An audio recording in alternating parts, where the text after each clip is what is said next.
The White House on Thursday confirmed that President Donald Trump may decide within the next 2 weeks whether the United States will intervene in the intensifying Israel Iran conflict.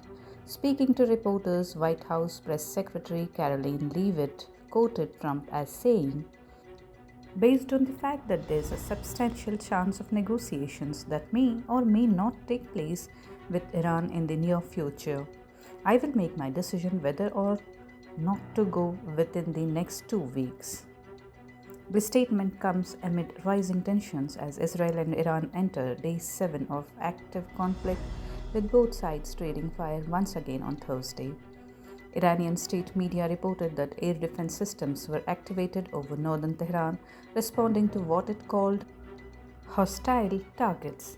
The attack follows Israeli airstrikes launched a week ago, which initially sparked the conflict. Just a day earlier, Trump had hinted he was considering joining Israel's military operations, adding that Iran has reached out to the US to negotiate.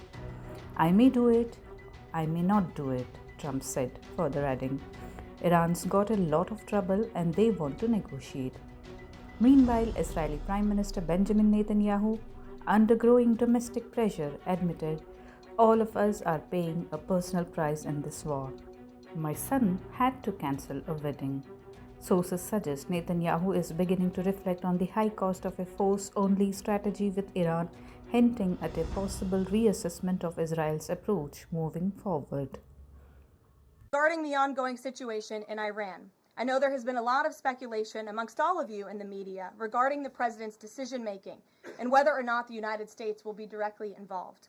In light of that news, I have a message directly from the president, and I quote, based on the fact that there's a substantial chance of negotiations that may or may not take place with Iran in the near future, I will make my decision whether or not to go within the next 2 weeks.